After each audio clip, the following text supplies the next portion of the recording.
Today I'll be playing Antietam with written orders. Now I won't be using written orders for the Confederates because they're primarily on defense and it's not really necessary. Now for the Union, each corps will be given a location as orders. They go to that location, they occupy it, they attack it, they do whatever. And the location is a point on the map and a foot move measuring stick is placed on it. It means that they'll do anything in that area, roughly. You'll see what I mean when I begin playing. In the beginning, I have most of the Union command in one area because if they're in that area, you don't have a delay in changing orders.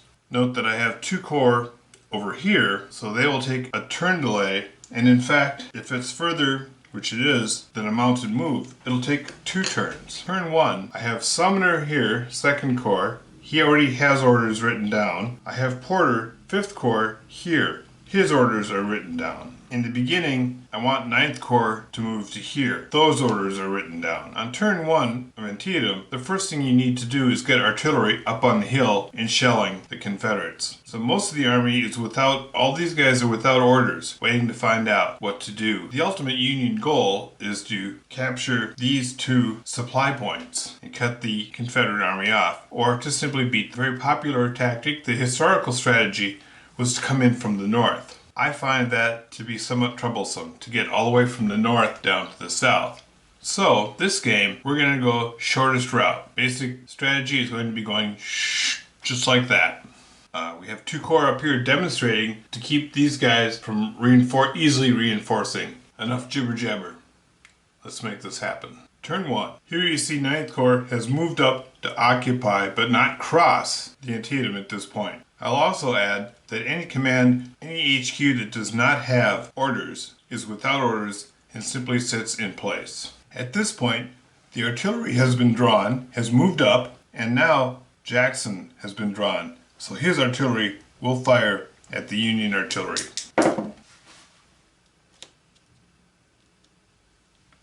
The artillery moved up and occupied the hills.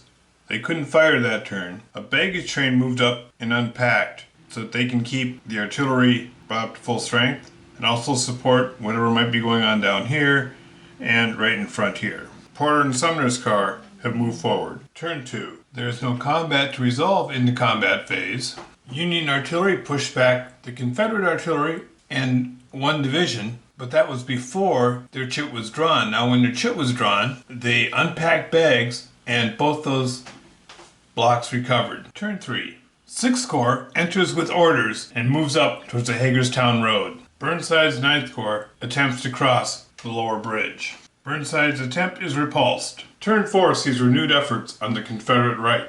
Burnside's division pushed across. Southerners fell back in retreat. In the center, bloody fighting, no one left to hold. On the extreme right, Burnside drives successfully across the Antietam Creek, pushes all resistance away. In the center, Hooker's corps is blood white trying to cross. Turn 5 and A.P. Hill arrives. Turn 6 has seen A.P. Hill's division has been attached to Longstreet's corps and is moving up to help restore the right flank. Stewart's cav has put a flanking attack here in the center, and all along the south left flank the Union lines have opened up.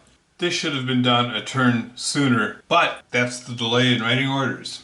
9th Corps has lost a division on the right flank of the Southern Army. Mansfield's corps pushes back, practically cracks the Southern line in the center. In the Westwoods, Sumner's corps takes a beating. Jackson's division holds on.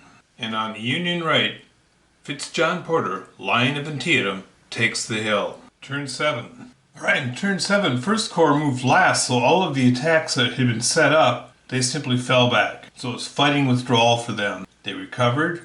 Alright, turn 7. The North made a major push towards the Southern baggage train, but Longstreet moved last, which meant that he got to reset the lineup and decide where the fighting was going to be. What this means, well, first off, this is an infantry attack on the cavalry, and they simply ride off. Now, next turn, no matter what happens, it's the final turn, they can't contact the baggage. They have to destroy these next turn, and in the following turn they could attack the baggage. If we look at casualties, these are just detachments, they don't count. The South has inflicted a 5-to-1 casualty ratio. We're going to call this right at turn 7 a Southern victory.